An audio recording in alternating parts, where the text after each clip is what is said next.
Okay, proceeding further we come to the next concept which is subsets. Okay, अब subsets क्या है?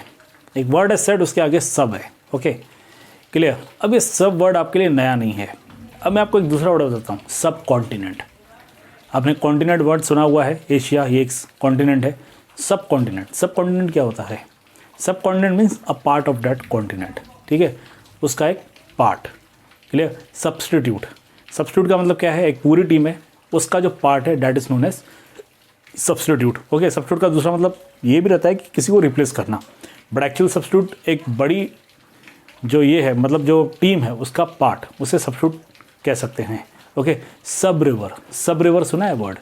Okay, tributaries उसका नाम है, एक्चुअल नेम उसका ट्रिब्यूटरी आता है, ठीक है, बट यू कैन से सब रिवर ऑल्सो। ओके, जैसे यहाँ पे एक रिवर फ्लो करती है बाणगंगा इन ओजर, तो बाणगंगा क्या है? It is a tributary of one of the river. Okay, it is a tributary of one of the river, इसे हम सब रिवर कह सकते हैं। ओके, एक ही रिवर से कहीं से निकली हुई जो दूसरी रिवर बन जाती है दैट इज सब रिवर। वैसे ही सबसेट, सबसेट क्या होगा? किसी एक सेट का जो पार्ट है, ठीक है, उससे अगर एक नया सेट बनता है तो उसे सबसेट कहा जाएगा। बहुत ही सिंपल सा एग्जांपल ले लीजिए। सपोज ए है element 1 2 3 dot dot dot up to 10, okay, और बी है सपोज 2 8 9, ठीक है। You are having these two sets.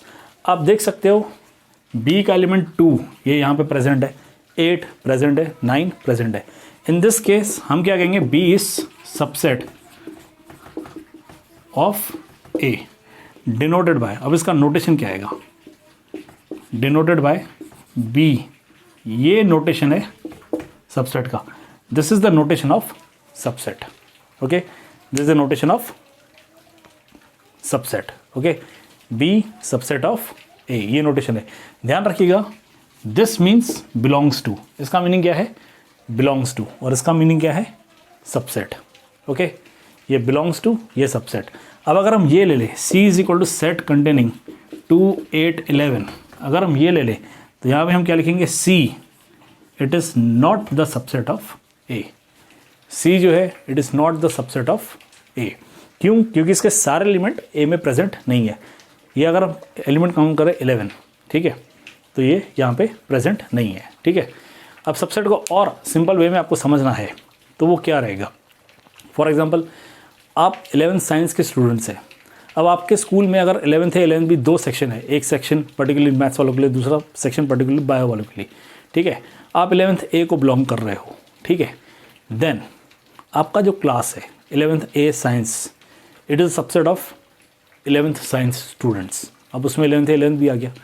It is subset of 11th standard students, उसमें साइंस कॉमर्स, अगर आर्ट्स है तो आर्ट्स भी आ गया, मतलब humanities. Clear.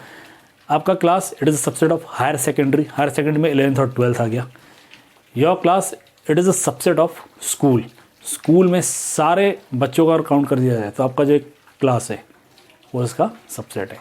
Means you are a part of science stream in 11th standard, you are a part of your class is a part of 11th sections, your class is a part of higher secondary means 11th and 12th, your class is a part of school। Clear. तो आपका class एक तरह से subset हो गया। Okay, that is the meaning of subset. Please note it down, definition आप NCERT की text book से लिख लीजिए।